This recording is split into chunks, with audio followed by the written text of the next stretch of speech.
Hello all, welcome back to Sri crafts. మేము కార్తీక పౌర్ణమి సందర్భంగా బ్రహ్మసూత్ర ఓంకారేశ్వర టెంపుల్ని దర్శించుకున్నామండి.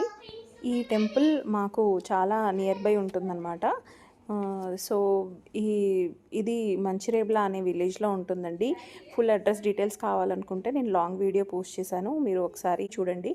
అండ్ థింగ్ ఏంటంటే, ఇక్కడ మేము అభిషేకానికి పంచామృతంతో తీసుకెళ్ళాం కాబట్టి చక్కగా అభిషేకం అది చేసేసుకొని అందరూ బాగుండాలి, అందులో మేము ఉండాలి అని చెప్పి శివయ్యని ప్రార్థించి చక్కగా బయటికి అట్లా వచ్చేసామండి. వచ్చేసాక కార్తీక దీపాలు అది వెలిగించుకున్నాము. మనం శివయ్యని దర్శనం చేసుకొని బయటకు వచ్చాక కూడా మనకు చక్కగా సుబ్రహ్మణ్యేశ్వరుడు, వీరభద్రుని కూడా దర్శనం చేసుకోవచ్చు.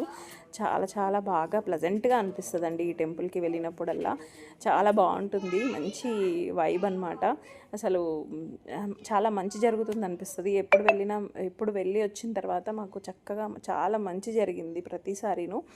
అండ్ ఇక్కడ బయటికి వచ్చాక కార్తీక దీపాలు అది వెలిగించుకున్నామండి. కార్తీక దీపాలు అట్లా వెలిగించుకున్న తర్వాత పక్కనే మనకి ఈ టెంపుల్ పక్కనే వేణుగోపాల స్వామి టెంపుల్ కూడా ఉంటుంది. సో ఈ టెంపుల్లోకి వెళ్ళాక కూడా చాలామంది అక్కడ పౌర్ణమి కాబట్టి చక్కగా దీపాలంతా వెలిగించారు. నేనైతే జస్ట్ దర్శనానికే వెళ్ళాను ఈ టెంపుల్.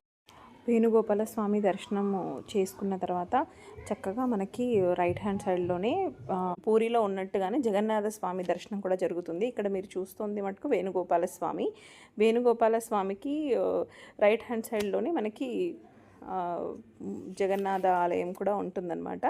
చూడండి, అసలు సేమ్ మనకి పూరిలో ఉన్నట్టుగానే అనిపిస్తుంది. విగ్రహాలు అలాగే ఉంటాయి. సో ఇక్కడ మా చిన్నది చక్కగా వెళ్ళి దేవుడికి దండం పెట్టుకుందనమాట.